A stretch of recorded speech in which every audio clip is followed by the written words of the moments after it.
your girl Shalae, and I'm back today with another video. In today's video, we're going to discuss the work requirements with this debt ceiling deal. We also have a Georgia update. That's right, for my Georgia peaches. SNAP being accepted at food trucks. Yeah, let's talk about it. Summer meals, $120 summer EBT, and more. So if you want to know what is going on in the lovely world of EBT, my darling, you already know what to do.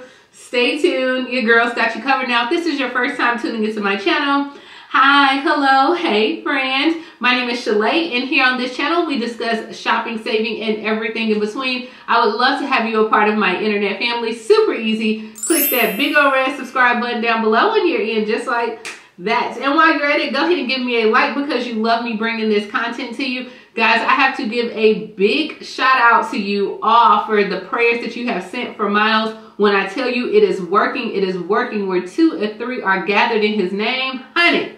Okay, my babe is up, moving and grooving, well, with crutches. So please keep him in your prayers. And also, don't forget, if you want to try out Amazon Prime for free, go ahead and click that link above or below in the description box and get your items to you within 48 hours. Y'all, I'm getting stuff delivered to me every single day. Miles is ordering from the bed. We're just ordering Amazon. As well as if you want to do exactly what I do, make money to run my mouth on YouTube, grab a copy of my ebook. $14.97, gifted to you, a grandkid or two, you know what I mean? Like, it is definitely a return on investment. So let's go ahead and kick things off with the states that have been approved for summer EBT. That is right, some states have already been paying out. It's $120 for the summer period. You must have a child. You must have a school lunch application on file before the school year ended, whether it was free or reduced lunch, and you're gonna get the cards to you, okay? I mean, it's just that simple. The following states have been approved for summer EBT: Alabama, Arizona, Arkansas, California, Mariana Islands, Colorado, Delaware, DC, Georgia, Hawaii, Illinois, Indiana, Kentucky, Louisiana, Maryland, Massachusetts, Michigan, Minnesota, Nebraska, Nevada, New Jersey, New Mexico, North Carolina, North Dakota, Ohio, Oklahoma, Pennsylvania, Puerto Rico, Rhode Island, South Carolina, Tennessee, Utah, Vermont, Virginia, West Virginia, Wisconsin, and Wyoming. So those states have been approved. If your state is not up there, let me know your state down in the comments below. If your state is Montana or maybe some other state, check out the last video where I addressed that with Montana. Now let's go ahead and talk about the new work requirements that have been updated for SNAP benefits. Because yeah, good old South Dakota Representative Dusty Johnson, he is proposing a new work requirement for Americans who are in need of access to the SNAP program. Now, Johnson wants the benefits to incentivize people who are capable of showing proof that they are trying to make it out of poverty, along with new age requirements. Now, the USDA data shows that 41 million people received SNAP benefits in 2022. According to the Department of Social Services in South Dakota, 70,000 people rely on SNAP benefits as well. According to Dusty, he said, look, if somebody's pregnant, work requirements won't apply. If somebody is in an area with high unemployment, or work requirements don't apply. If somebody has dependents at home, work requirements don't apply. If somebody is homeless, those work requirements don't apply. If somebody has disabilities, those work requirements don't apply, according to Johnson. So Johnson continues by saying that they are trying to ensure that they are focusing on the work requirements of people who can work but choose not to. Now, I don't believe this, right? Because I don't believe that my 50 through 54-year-olds choose not to work. I mean, there are probably some type of disability, they're hurt, they're a lot older, that I don't believe that they're choosing not to work, because a lot of times they're the ones who need it. They need the insurance because they are a little bit older, they're going to the hospital, they have their prescriptions. Not only do they need the insurance, they're usually supporting children, so they need the money as well. They have bills, retirement is right around the corner. So I don't believe that these people choose not to work. So for you to attack this age group of 50 through 54, don't tell me you're trying to identify those people. I don't believe that, Dusty. But that's just my opinion. Let me know down in the comments below. What do you think about the new work requirements being the age of 50 through 54? What do you think about the exemptions for those that are pregnant, for those that are disabled, homeless, veterans as well? And how do you even feel about this working requirement? Like, is your mind right? Are you ready to accept that maybe come October, you may have to go back to work in order to receive your benefits? Or are you just going to be like, you know what? I don't even want the benefits. Let me know all the things down below. But next we are headed to the Georgia Peaches. All right, this is for Georgia. I have an update on why you haven't received your benefits. All right, so in Georgia, they have failed to pay the food stamp benefits on tens of thousands of residents last month, according to a newly released state public records.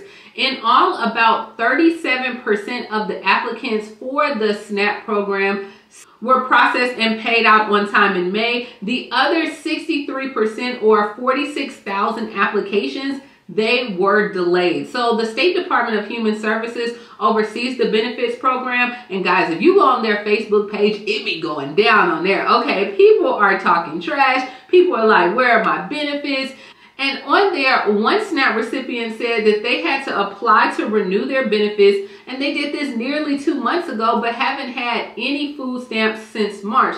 They're like, look, this does not make any sense. Now, they wrote this back in May. Delays with the SNAP assistance in Georgia is not new. According to DHS, the state has seen an overall increase in demand for food assistance at a time when there are fewer workers to process these applications as well. So remember, we talked about this, I want to say a while back, where Georgia was having like a shortage as well. And for months, Georgia is saying, look, they tried to push the federal government to waive some of these administrative requirements in an attempt to speed up the process.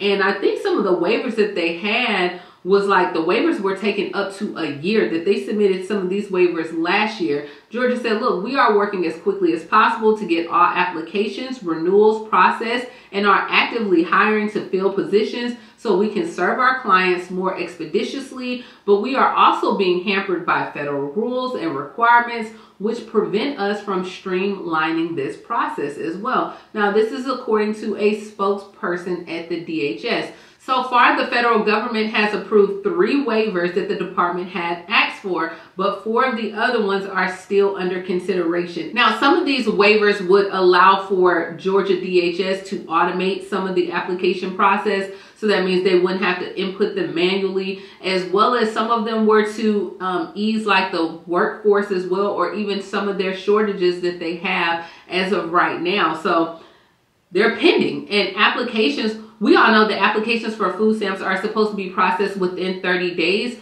or sometimes even less according to the federal requirements. But once again, on Facebook, they have where people had submitted their information in April. They haven't heard anything at all. Now, once again, on Facebook, we have where people are stating that they submitted information back in April and still have yet to hear things as well. Now, the delays in SNAP benefits come as thousands of Georgians who depend on the Medicaid for health insurance, they're in jeopardy of losing their coverage as well after the pandemic protections have lapsed.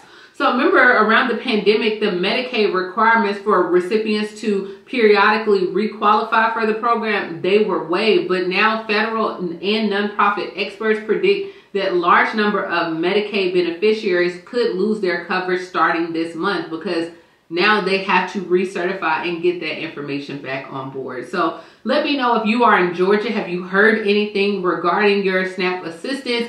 Do you be on the Facebook throwing shade for your SNAP benefits? Let me know all the things down below. But yeah, it goes down, okay? It goes down in Georgia. Next, we are headed to Massachusetts, where restaurants and food trucks will now start to accept SNAP benefits. But there is a catch. Now, this new program in Massachusetts will allow some residents to use their benefits at certain restaurants and food trucks as early as this fall. So the pilot program is called the Restaurant Meals Program. I have a full video dedicated to this program, so definitely check that out. And they will work with selected businesses over the next several months to receive federal certification to become SNAP restaurants. Now, the program is expected to open up to individuals this fall, so not right now, but only a certain amount of SNAP benefits are allowed to use for this reduced price meal program. So federal rule says that the program is only allowed for individuals with disabilities, households with older adults 60 or older, and individuals experiencing homelessness. Now, selected restaurants and food trucks are locally owned and span across 16 Massachusetts communities, including like Springfield, Greenfield, and Holyoke as well. So I'll put up which restaurants and food trucks will start accepting those benefits. But I think it's just probably going to start with that group of individuals first, and I'm pretty sure it will branch out to some of everyone. But I think this is a great move in the right direction, especially allowing SNAP benefits to be used at food trucks. We know that they have like new debit cards are being used for SNAP benefits or pilot programs. So there's a lot of pilot programs that are going on as well. So let me know down in the comments below, what do you. But next we are headed to Nebraska, where pandemic EBT benefits is being offered to certain students. I know. So in Nebraska, the Department of Health and Human Services is taking applications for pandemic EBT benefits for homeschooled and fully virtual school age students between kindergarten and 12th grade. Now, students are eligible if they were enrolled in a fully virtual learning environment or were homeschooled in response to the COVID-19 public health emergency as of January 27, 2020. And they qualify for free or reduced lunch meals under the National School Lunch Program. So through this program, if you guys remember, I want to say Nebraska was one of the states who didn't even apply. They were like, nope, we are good. We don't need this for our students at all. And so a lot of people in Nebraska did not receive those benefits. But now they are offering and they're going back those 3 years. So an application must be completed for consideration by June 22nd of this year. Proof of income, identity required as well must be submitted. And then Nebraskan residents can apply for the benefits as well by going to the website, but it's right now only for fully homeschool students and fully virtual students, and it will be issued on August 15th. Now, the benefit they're saying that they're going to get is about $139 per child per month that they were eligible as well. And a one-time benefit of $74 will be applied for those children eligible for May 1st through 11th of 2023 as well. So families with any type of questions, you can go to dhs.nebraskapEBT@nebraska.gov. They also have a number and you can email as well. But